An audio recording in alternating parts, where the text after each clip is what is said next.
오늘부터 베드로전서 강해를 시작합니다. 오늘은 서론 시간입니다. 그래서 본문으로는 들어가지 않고요. 베드로전서의 어떤 내용이 가지고 있는 서론적 내용들만 조금 가볍게 다루고 오늘은 아마 마치게 될 겁니다. 여러분, 기본적으로 베드로전서는 그러니까 1세기 당시라 하면 예수님이 돌아가신 이후 대략 30년 어간쯤을 이야기를 하는 겁니다. 그러니까 주후 한 60년경 이 무렵을 이야기하는 겁니다. 이 무렵에 소아시아, 그러니까 소아시아라 하면 여러분 이스라엘 지도를 딱 놓고 본다면 약간 길이로 펼쳐진 이스라엘의 지도를 본다면 북서쪽에 위치한 지역입니다. 이방 땅이죠. 그래서 이 북서쪽에 위치한 소아시아 지역이라고 이제 보통 표현을 하는데, 이 소아시아 지역에 흩어져 있는 교회 공동체, 교회의 성도들에게 쓴 편지입니다. 근데 이 편지를 보통 회람서신이라고 합니다. 회람서신이라고 하는 건 어떤 의미냐면 한 자리에서 이렇게 다 듣도록 읽는 것이 아니라 돌아가면서 읽도록, 개인도 돌려 읽고 전달해서 또 읽고 전달해서, 또 교회도 한 교회에서 읽혀졌으면 다른 교회로 전달해서 또 읽혀지고, 이렇게 돌려가면서 읽을 수 있게끔 써서 보낸 편지라는 의미입니다. 또한 이 회람서신이라고 표현도 하지만 또 이 베드로전서는 공동서신에도 해당이 됩니다. 보통 신약 성경에서 이제 서신은 편지니까요.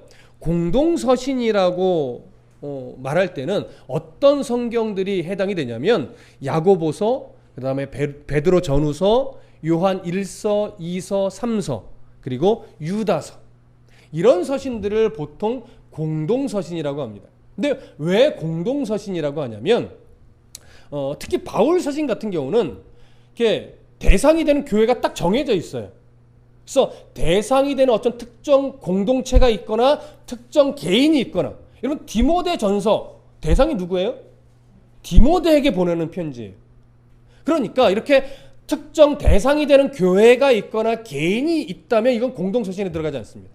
근데 특정 교회나 공동체나 개인이 아니라 어떤 지역의 여러 교회를 상대로, 어떤 여러 개인을 상대로 보내진 편지라고 편지에 속하면 그것을 보통 공동서신이라고 하는데, 우리가 방금 말씀드렸듯이 야고보서, 베드로 전후서, 요한 1서, 2서, 3서, 유다서, 이 서신들을 그런 의미로 공동서신이라고도 부릅니다. 그리고 베드로전서 가지고는 좀 중요한 특징 중에 하나는 또 뭐가 있냐면, 어떤 이단 사이비의 잘못된 교리나 그런 어떤 위험에 맞서 싸우기 위해서 보낸 서신은 아니에요. 네. 보통 바울 서신 같은 경우, 또 요한 서신도 어떤 영지주의나 사이비 이단으로 인해서 쓰여지게 된 경우가 종종 있죠. 그런데 베드로 전서는 어떤 이단 사이비의 문제가 아니라 당시 교회가 겪고 있었던 그리스도인이기 때문에 겪게 되는 고난들, 어려움들, 이런 고난 중에 있는 성도를 1차적으로 위로하는 거예요. 그리고 그들에게 용기를 주는 거예요. 그러면서 그들에게 이 고난을 더 기쁨으로 견딜 수 있는 그리스도인으로서의 소망이 무엇인지를 정확하게 제시하며 가르쳐 주는데 목적이 있는 그런 서신입니다. 그래서 그런 내용들이 줄을 많이 이룹니다. 자, 이것이 기본적으로 좀 가지고 있는 특징인데, 조금 이제 이 구체적으로 본다면 일단 저자에 대해서 좀 살펴볼 필요가 있습니다. 여러분, 기본적으로 베드로 전서, 후서도 마찬가지지만 베드로 전서의 저자는 누구일까요? 당연히 베드로입니다. 이 베드로 전서의 저자가 베드로라고 하는 사실에 대해서는 거의 의심받지는 않습니다. 특히 19세기, 그러니까 주후 19세기니까 1900년대, 2000년대 이 무렵까지는 거의 베드로 전서의 저자가 베드로라는 사실을 의심받은 적이 없습니다. 특히 왜 그러냐면 여러분 1장 1절만 보아도 예수 그리스도의 사도 베드로는 하면서 이 편지를 쓴 자가 베드로라는 사실을 정확하게 드러내고 있죠. 또 하나 5장, 베드로전서 5장 1절을 보시면 이렇게 기록되어 있습니다. 너희 중 장로들에게 권하노니 나는 함께 장로된 자요 그리스도의 고난의 증인이요 나타날 영광에 참여할지니라 하면서 이 저자를 뭐라고 표현하냐면 그리스도의 고난의 뭐래요? 증인이래요. 그리스도의 고난의 증인이라는 것은 뭐냐면 예수 그리스도와 함께 동행을 했고 예수 그리스도의 죽으심과 부활을 직접 두 눈으로 목도한 자란 얘기예요. 그렇다면 이것은 누구밖에 있을 수 없어요? 사도밖에 있을 수 없습니다. 그렇다면 사도라면 1장 1절에서 거론된 베드로일 수밖에 없는 거죠. 그 다음에 베드로전서의 내용을 우리가 앞으로 이제 살펴보겠지만 이 내용들을 잘 따라가다 보면 예수님과 함께 동행하고 경험하면서 듣고 보았던 이야기, 그러니까 예수 그리스도와 함께 동행하지 않았다면 쓸 수 없는 이야기, 예수 그리스도의 말씀을 직접 듣지 않았으면 쓸 수 없는 이야기들이 곳곳에 나옵니다. 그러니까 이 얘기는 결국 뭐냐면 예수 그리스도의 제자 아니면 사도 아니면 쓸 수 없다라고 하는 얘기예요. 그렇다면 당연히 또 1장 1절에 기록되는 베드로라고밖에 볼 수 없는 거죠. 이런 몇 가지 이유로 인해서 어떤 초대 교회도 마찬가지고 초대 교회의 어떤 교부들도 마찬가지고 선생된 위치에 있는 이런 교부들도 마찬가지고 어느 누구도 베드로를 저자로 보는데 의심하지 않았습니다. 근데 언제 이 베드로 사도가 저자가 아닐 수도 있다라고 하는 문제가 제기됐냐면 19세기 이후에 기독교 신학이요 이게 학문적으로 바뀌어갈 때가 있었어요. 학문적으로 바뀌어간다는 얘기는 뭐냐면 성경을 믿음, 신앙적으로 접근하는 것이 아니라 그냥 학술로, 학문으로 접근을 하게 되는 거예요. 그러다 보니까 뭐가 발달하냐면 비평학이 발달합니다. 비평학은 철저하게 학문으로 접근하는 거예요. 아닐 수도 있어. 왜 꼭 그렇게만 생각해? 라면서 문제를 위한 문제를 찾게 되죠. 그러니까 성경에 문제를 위한 문제를 찾으려고 맘먹으면 문제처럼 보이는 게 적을까요? 많을까요? 많죠. 단순하게 문제를 찾고자 해서 보면 문제로 여겨지는 게 꽤 많단 말이에요. 그러나 그 많은 부분은 어느 정도 그 안에서 해결이 되는데 어떤 부분은 좀 난제처럼 이상하게 해결이 잘 안 되는 부분도 있어요. 왜 그럴까요? 하나님의 깊고 넓고 오묘하신 뜻을 사람의 지혜로 다 헤아려 알 수 없기 때문에 그렇습니다. 그러니까 이걸 믿음이라는 시각으로 안 보고 학문이라는 시각으로만 접근하면 해결이 안 되는 부분이 꽤 많을 수밖에 없는 거죠. 자, 그런데 성경에 대한 이 비평학자들이 몇 가지 한 3가지 정도의 문제를 지적하면서 베드로가 저자가 아닐 수도 있다로 제시하는 것들이 있어요.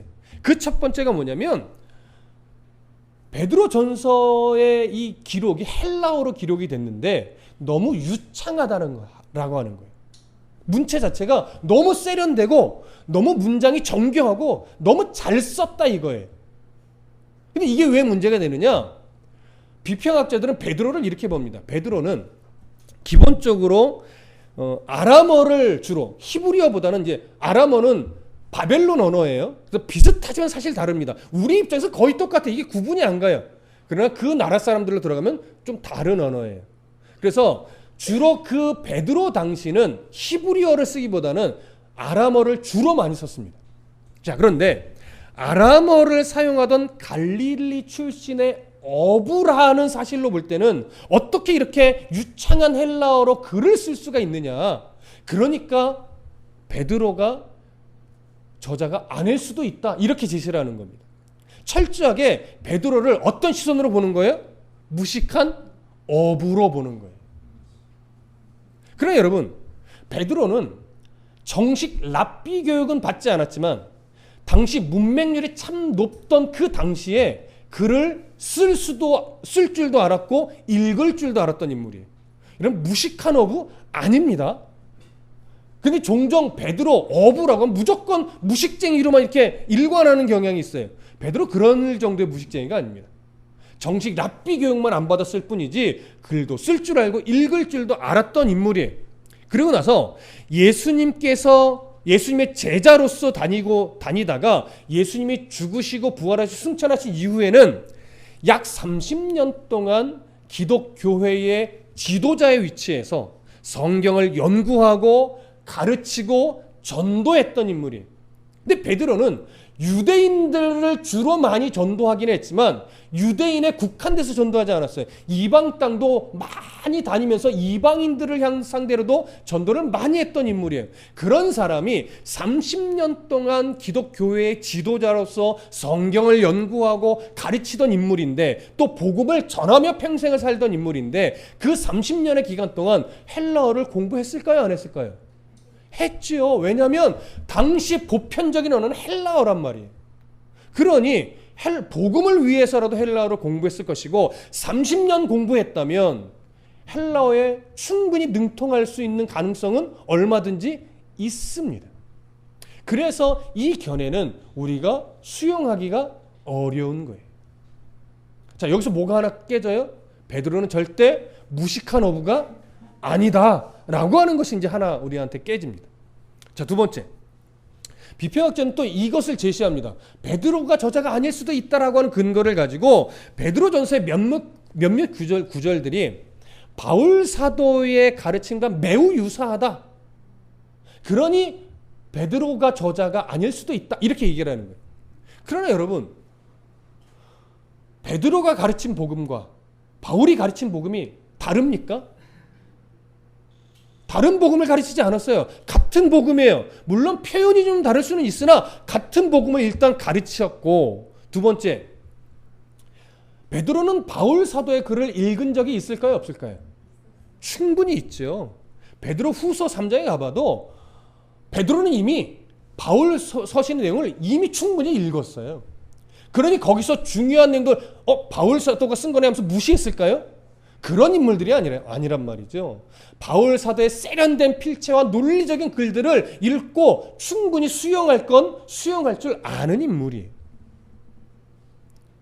그리고 이미 그 당시 초대교회는요, 바울 사도의 이 가르침이 널리 퍼져 있었습니다.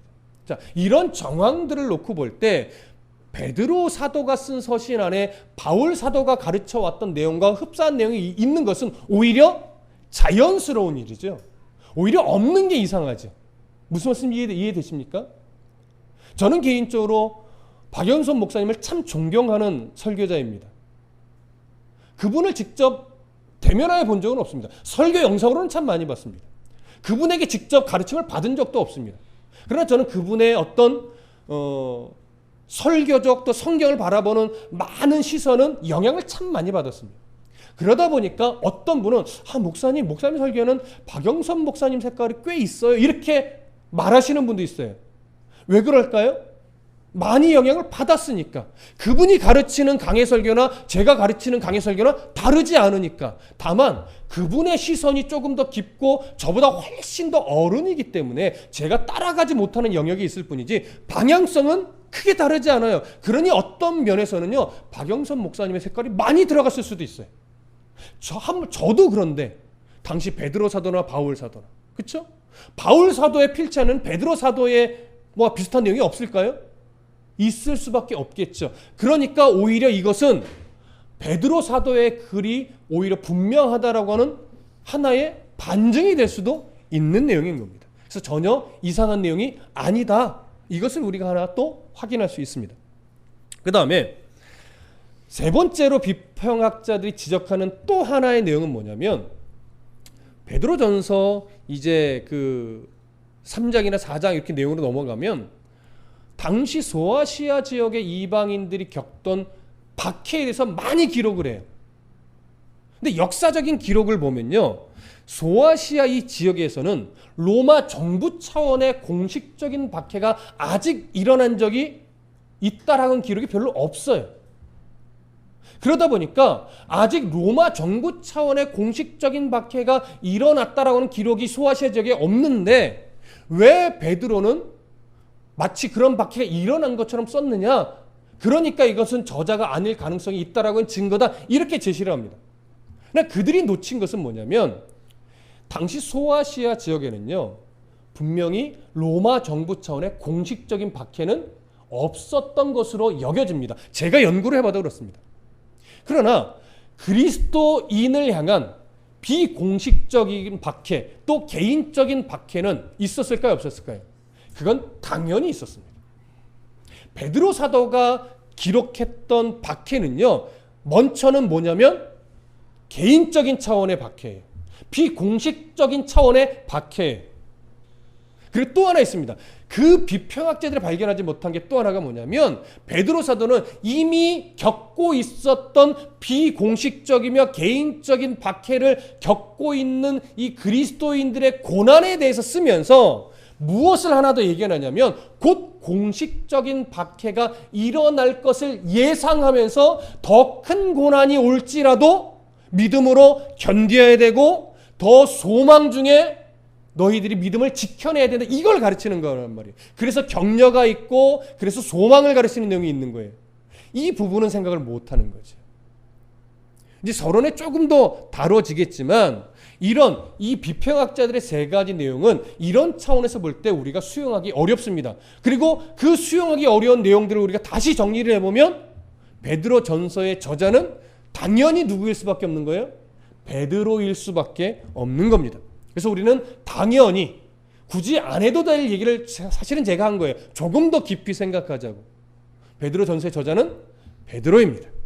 자, 그렇게 보지 않을 이유가 전혀 없다라고 하는 것 한 번 더 강조하면서 이제 어느 부분으로 넘어갈 거냐면 그러면 누구를 상대로 쓴 거냐. 우리가 1절을 읽으면서 이렇게 표현했어요. 본도, 갈라디아, 갑바도기아, 아시아, 비두니아에 흩어진 나그네다. 이들이 수신자예요. 근데 이들을 제가 좀 전에 어느 지역이라고 표현했어요? 소아시아 지역이라고 표현을 했습니다. 그런데 소아시아 지역에 흩어진 나그네래요. 흩어진 나그네. 여기서 나그네 헬라어로 뭐라고 표현할까요? 단어를. 흩어진 나그네. 여러분들이 나름 많이 들은 헬라어 단어입니다. 디아스포라. 디아스포라. 여러분 기본적으로 디아스포라는 누구를 대상으로 사용하는 표현인가요? 이방 땅에 흩어져 살고 있는 유대인들. 주전 722년경에 아수르에 의해 북이스라엘이 멸망하면서 여러 나라로 끌려갔던 유대인들, 그리고 586년경에 바벨론에 의해서 남유다가 멸망하면서 또 흩어졌던 유대인들, 그들이 세계 곳곳에 흩어져 있는데 오늘 베드로 사도는 주로 소아시아 지역에 흩어져 살고 있는 유대인들을 이야기하는 것처럼 여겨져요. 그러나 이제 잘 들으셔야 됩니다. 베드로 사도는 그런 의미로 디아스포라라는 단어를 쓰지는 않았습니다. 단순히 소아시아 지역에 흩어진 유대인들이 대상이 아니라 소아시아 지역에 흩어져서 공동체를 이루며 복음을 위해 삶을 살아내고 있는 그리스도인들을 대상으로 쓴 겁니다. 그 그리스도인들 안에는 유대인 그리스도인들도 있죠. 이들은 진짜 디아스포라죠. 그러나 이방인 기독교인들도 있습니다. 그래서 이방인이든 유대인이든 막론하고 이 소아시아 지역에 흩어져 있는 기독교인들, 기독교 공동체, 교회를 상대 수신자로 하여서 이 서신을 쓰게 된 겁니다. 자, 그럼 이렇게 질문할 수 있을 겁니다. 정말 베드로가 이방인 그리스도인들까지를 수신자로 하여 쓴 것이 맞습니까? 어떤 증거가 있습니까? 이렇게 물을 수 있을 거 아니에요? 앞으로 확인을 하게 되겠지만 베드로 전서에는요, 어떠한 내용들을 발견하냐면 회심 전에 이방인들의 삶이 어땠는지, 이런 삶에 이방인들이 예수를 믿기 전에 있었던 삶의 모습들을 종종 표현을 합니다. 유대인으로 보기에는 참 무리한 내용들, 이런 내용들이 있어요. 이런 것들을 참고해 볼 때 유대인들뿐만이 아니라 이방인으로서 예수를 믿게 된 기독교인들까지도 수신자로 자에 해당한다는 것을 우리는 여기서 알 수 있게 되는 겁니다. 그래서 베드로 사도는 소아시아 지역에서 예수 그리스도의 복음을 인정하고 그리스도인으로서 삶을 곳곳에서 살아내고 있는 기독교인들을 대상으로 하여 공동서신, 회람서신으로 편지를 쓴 것이라고 우리는 정리를 합니다. 자, 그러면 이제 이 베드로가 이 베드로 전서를 소아시아 지역에 있는 성도들에게 쓸 때 어디서 썼는가, 그리고 언제쯤 썼는가, 그리고 왜 썼는가, 이런 것들을 역사적 정황과 좀 맞물려서 설명을 이제 드리려고 합니다. 베드로전서 5장 13절 한번 가볼까요? 베드로전서 5장 13절. 자, 함께 읽어보겠습니다. 5장 13절 시작.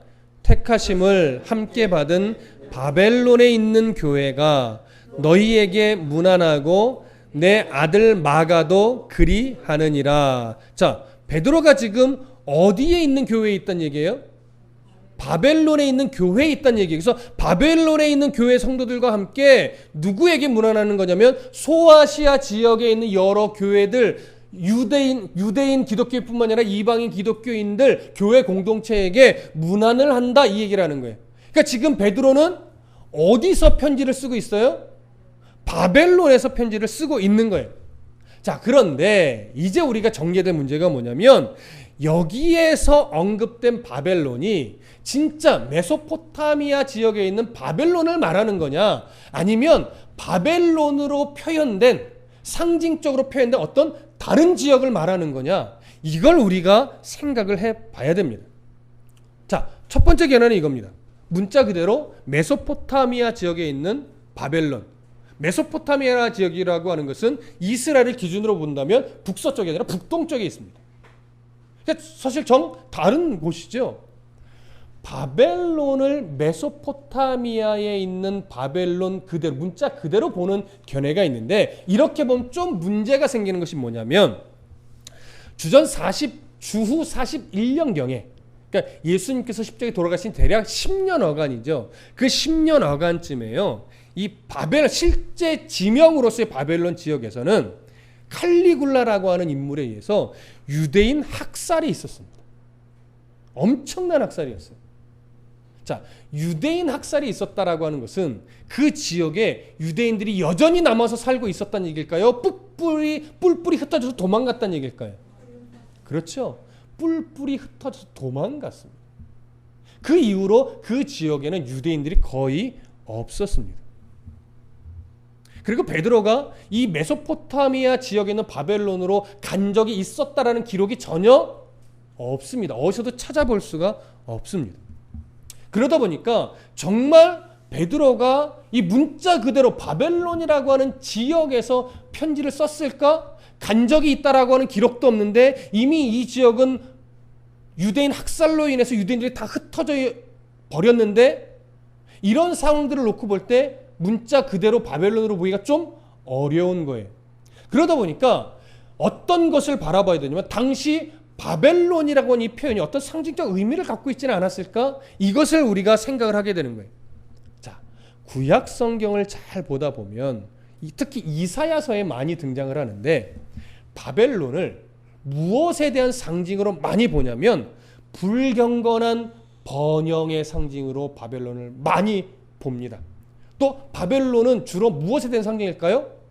악행. 계시록으로 가보면 음녀를 바벨론으로 많이 표현을 했어요.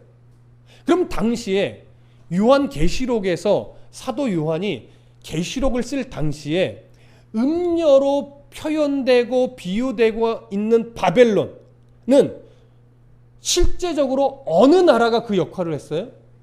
어느 나라가? 마치 음녀와 같은 역할, 바벨론과 같은 역할을 어느 나라가 했어요? 로마가 했지요. 그래서 요한계시록 우리가 17장에 18장 우리가 강의했던 걸 들어보면 거기에도 바벨론이라는 표현이 나오는데 그것은 문자적으로 바벨론 지역을 말하지 않아요. 영적으로 보면 음녀, 사단의 세력을 상징해요. 그러나 그 도구로서 당시 역할을 했던 것은 로마입니다.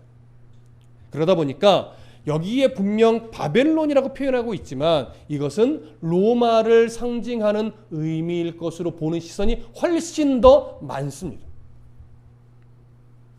자, 그렇다면 기독교인들을 박해하고 있던 로마를, 또 앞으로 더 심각하게 박해하게 될 로마를 일컬어 베드로는 바벨론이다, 바벨론에 있는 교회다, 이렇게 표현했을 가능성이 훨씬 더 많습니다. 자, 왜 또 이렇게 보게 되냐면 베드로는요, 실제로 역사 속에서 주후 63년경에 로마로 들어갑니다. 그리고 로마에서 대략 5년가량을 있습니다. 그러다가 주후 68년경에 네로에 의해서 순교당한 것으로 봅니다. 그렇다면 이 베드로 전서를 로마에서 63년과 68년 사이 어느 때인가 베드로 전서를 썼을 가능성이 훨씬 더 많은 거예요. 이런 역사적 상황으로 볼 때 베드로 전서의 저작 장소는 어디로 보는 것이 가장 자연스러워요? 로마로 보는 것이 가장 자연스럽습니다. 그래서 5장 13절에 기록되어 있는 바벨론에 있는 교회는 상징적으로 어디를 상징하는 것으로 본다? 로마에 있는 교회 공동체를 상징하고 있는 것으로 보기에 충분하다. 이렇게 정리를 할 수 있습니다. 자, 그러면 베드로전서가 언제 기록됐을까? 이 부분을 또 하나 정리를 해야 되는데, 제가 좀 전에 그 얘기를 드렸죠. 주후 63년경에 로마로 들어가서 68년경에 네로에 의해 순교를 당했다. 요 사이 언제쯤 썼을 것이다. 이 얘기를 드렸는데, 그럼 기준이 뭐냐면 네로가요, 로마에서, 소아시아 지역까지는 아니에요. 일단 로마에서 기독교인들을 공식적으로, 정부 차원에서 공식적으로 박해를 시작한 것이 언제로 보냐면 주후 64년경으로 봐요. 그러니까 주 64년경이라는 것은 무슨 사건이 일어나는 것을 기점으로 보냐면 로마시에 엄청난 대화재가 일어났어요. 근데 실제 그 화재가 어떤 역사가들은 네로가 벌인 짓이다 라고 말하기도 하고, 어떤 학자는 네로가 벌인 짓은 아니지만 많은 이 로마 시민들이 네로가 그랬다고 오해했다, 뭐 이렇게 말하기 때문에 정답은 사실 모릅니다. 정답은 모릅니다. 근데 정확한 건 뭐냐면 많은 로마 시민들이 이 화재의 주범을 누구로 바라봤을까요? 네로로 바라봤어요. 처음에는. 그러니까 이 시선을 바꾸기 위해서 네로가 누구에게 누명을 씌웠을까요? 기독교인들, 유대인이 아니에요. 로마에 있는 기독교인들이 한 짓으로 누명을 씌워버리면서, 누명을 씌워버리고 그것을 실제화하려면 뭐가 시작이 돼야 돼요? 로마에 있는 기독교인들에 대한 핍박이 시작돼야 되는 거예요.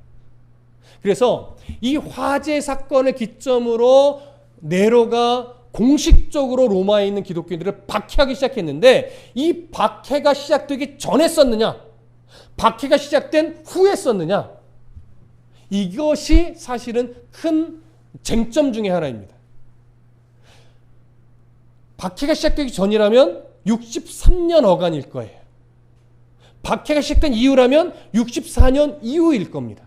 여러분 무슨 말씀 이해되시죠? 자, 그러면 어떻게 봐야 되는가? 어떤 학자는 박해가 시작되기 전일 것이다. 그러면 왜 박해가 시작되기 전이라고 하는 주장이 나오냐면, 이런 베드로전서 2장 13절과 14절을 가볼게요.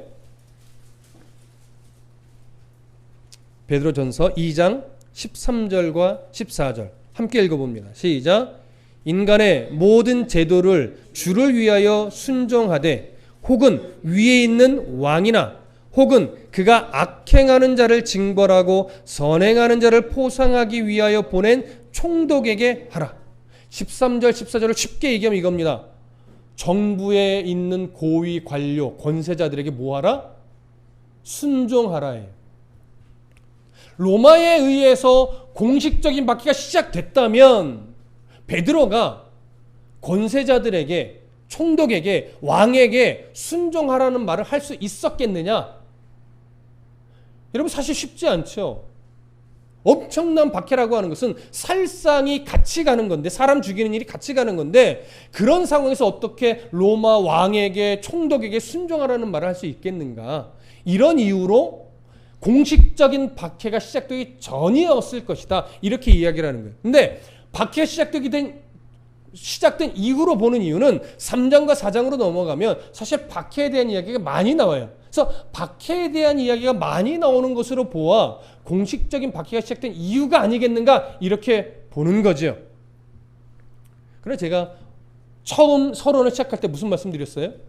베드로가 표현하고 있는 박해는 로마 정부의 공식적인 박해라기보다는 아직은 비공식적이고 아직은 개인적인 차원에서 시작된 박해를 먼저 언급하는 것이고, 베드로가 로마에 있으면서 정치적 분위기를 쫙 보다 보니까 곧 로마의 공식적인, 정부 차원의 공식적인 박해도 시작될 것 같이 여겨지는 거예요. 그러다 보니까 지금 당하고 있는 박해뿐만이 아니라 앞으로 겪게 될 더 큰 박해까지도 견뎌야 된다라고 하는 격려와 위로와 용기와 소망이 필요한 거죠. 그래서 이 서신을 썼다라고 볼 수 있습니다. 그래서 이런 차원으로의 내용을 정리하다 보면 베드로 전서는요, 네로에 의한 공식적인 박해가 시작되기 전이라고 보는 것이 더 자연스러울까요? 후라고 보는 것이 더 자연스러울까요? 전으로 보는 것이 훨씬 더 자연스럽습니다. 그래서 우리는 이 베드로 전서의 저작 시기를 대략 주후 63년 말경 정도, 아직 로마시의 화재가 일어나기 전, 그래서 네로에 의한 공식적인 박해가 로마에서 일어나기 전에 일단 소아시아 지역에서 고난을 겪고 있는 기독교인들을 대상으로 편지를 쓴 것으로 우리가 이렇게 보고 앞으로 본문을 살펴볼 겁니다. 자, 그러면 이제 한 가지만 더 정리하십시다. 베드로는 왜 기독교인에 대한 박해가 더 심각해질 것이라고 예상을 한 것일까요? 뭔가 정치적인 분위기를 느꼈을 거 아니에요. 그렇죠? 자, 본래 기독교는요, 그러니까 로마가 이제 전 제국을 이루면서 사실은 각 나라가 가지고 있는 기본적인 종교를 인정했을까요? 안 해줬을까요? 인정을 해줬습니다. 기독교 유대인, 그러니까 이스라엘에게 있어서는 유대교를 뭐 했어요? 인정을 해줬어요. 그러니까 초기에는 로마인들에게 있어서 기독교와 유대교는 별로 구분이 안 갔어요. 똑같이 여겼어요. 그런데 점차 이 주후 40년, 50년, 60년을 이렇게 넘어가면서 로마인들이 점차 기독교와 유대교를 분리해서 보기 시작했어요. 특히 로마에서는 주 49년경에 어떤 사건이 하나 벌어지자면 로마에 있는 유대인들 안에 자꾸 다툼이 일어나는 거예요. 근데 그 다툼을 가만히 보니까 유대인들 안에 유대교와 기독교인들 사이에 자꾸 마찰이 일어나고 충돌이 일어나는데 이게 당시 클라우디우스 황제가 보기에 너무 싫은 거예요. 불편하고. 그래서 어떤 명령을 하나 내리냐면 로마에 있는 모든 유대인들은 다 나가라. 추방령을 내려버렸습니다.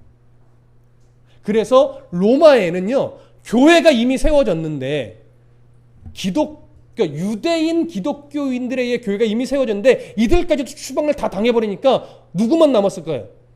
이방인 기독교인들만 로마에 남은 거예요. 그러다가 시간이 좀 흘러서 다시 추방령이 해제가 되고 로마에 살던 유대인들이 돌아왔어요. 로마에 살던 유대인 기독교인들도 돌아왔어요. 그래서 로마의 교회로 딱 복귀를 했는데 이미 그 교회의 기득권을 누가 딱 쥐고 있어요?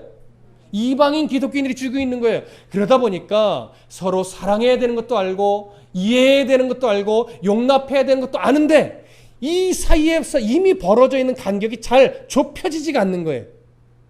근데 이때에 바울이 이제 이방인 선교를 쭉 하다가 이제 어디까지 가고자 했냐면 스페인 지역까지 땅 끝까지 가서 복음을 전하고 싶은 거예요. 근데 안디옥에서 선교 후원을 받기까지는 이 어떤 소아시아 지역이나 마게도냐 지역이나 아테네 지역까지는 커버가 됐어요. 근데 로마 저 건너편에 있는 스페인까지 가려니까 안디옥에서 후원을 받을 수가 없는 거예요. 너무 멀어서. 그러니까 그 후원을 해줄 수 있는 전초기지가 어디가 딱 좋냐면 로마가 딱 좋은 거예요. 그래서 로마를 선교 기지로 딱 삼으려고 딱 바라봤는데 로마 교회 안에 뭐가 일어났어요? 분열이 일어났어요. 유대인 기독교인들과 로마인 기독교인 사이에 마찰이 일어났어요. 이게 하나가 안 되고 있어요. 그래서 전초기지로 삼기 위해 로마의 교회를 하나로 만들기 위해 아주 그동안에 자기가 경험하고 공부하고 했던 최대한의 기독교 교리를 압축하고 정리해서 로마 교회를 말씀으로 뭐 하는 거예요? 하나로 만들려고 한 거예요. 하나로 만들어야 뭐가 될 수 있어요? 복음의 전초기지, 선교의 전초기지로 세울 수 있기 때문에. 그래서 바울이 로마서를 쓰게 되는 거예요. 자, 무슨 말씀 이해되시죠? 자, 이제 왜 이 말씀을 드렸냐면, 이렇게 바울이 목숨을 걸고 복음 위에서 살아갈 때 곳곳에서 유대의 교와 마찰이 일어났을까요? 안 일어났을까요? 일어나죠. 바울 사도의 성향상 복음을 굽힌 적이 있을까요? 없을까요? 감옥에 갇힐지라도 40에 하나 감한매를 맞을지라도 복음에 있어서만큼은 절대 굽히지 않았던 인물이 바울입니다. 자, 이 말씀을 드리는 이유가 있어요. 점차 주 60년대로 넘어가면서 로마가 유대교와 기독교를 분리해서 생각하게 만든 이 원인을 누가 제공했느냐? 바울이 제공한 거예요. 제가 이건 부정적으로 말하는 것이 아닙니다.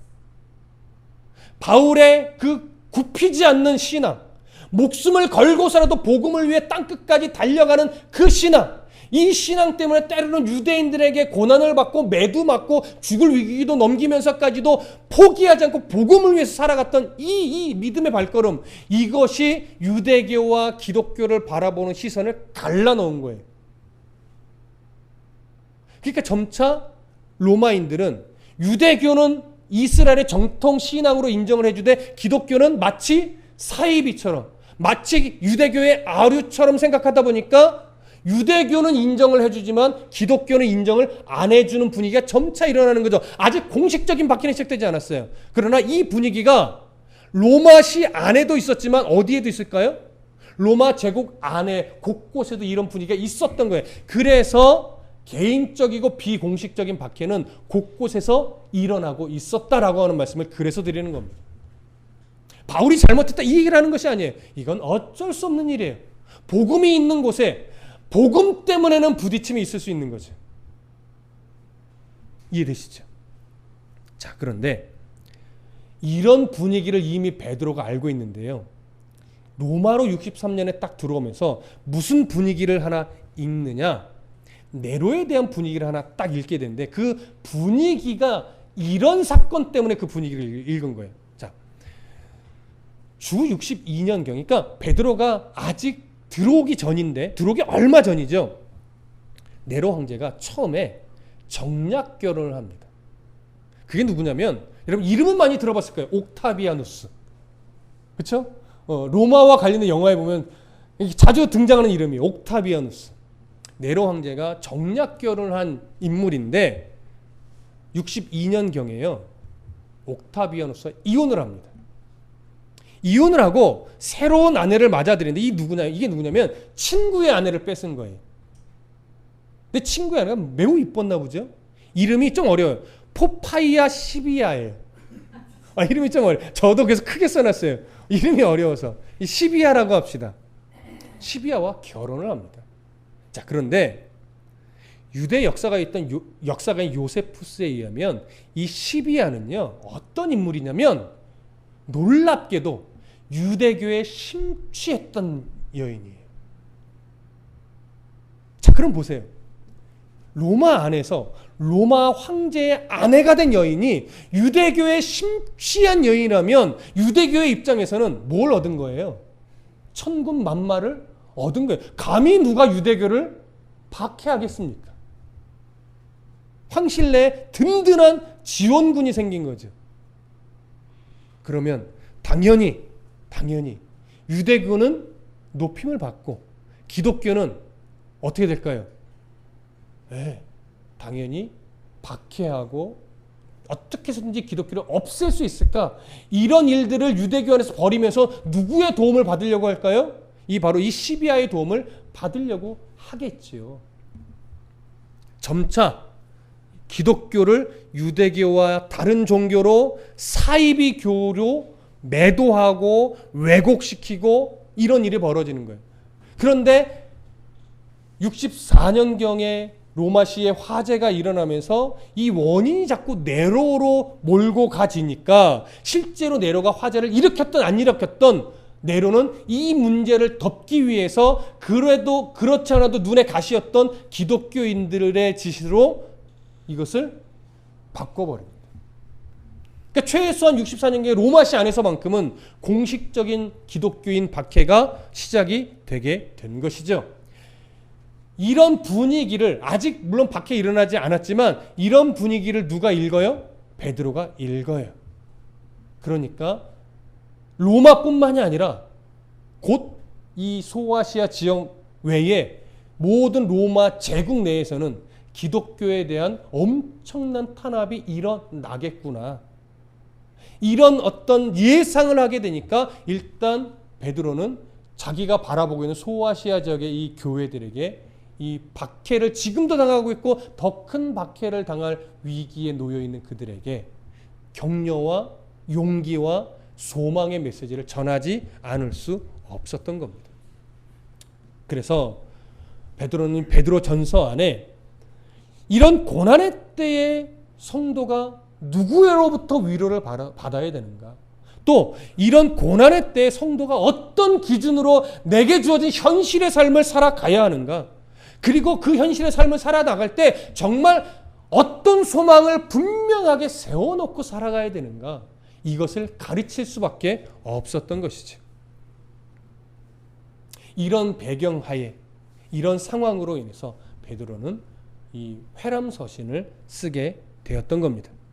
앞으로 우리는 이런 베드로 전서의 내용을 차근차근 살펴보면서 그 당시와는 조금 다른 모양의 고난이지만 여전히 고난을 겪고 살아가고 있는 우리들에게 하나님은 어떤 격려의 메시지를 주시는지, 또는 이런 시대를 살아나갈 때 그리스도인들은 어떤 기준을 가지고 판단하고 선택하며 세상을 살아가야 되는지, 그리고 그런 우리들이 어떠한 소망이 흔들리지 말아야 되는지, 이런 것들을 나누면서 베드로 전서를 통한 하나님의 위로와 하나님이 주시는 메시지를 앞으로 살펴보고자 합니다. 이해되시죠? 기도하겠습니다.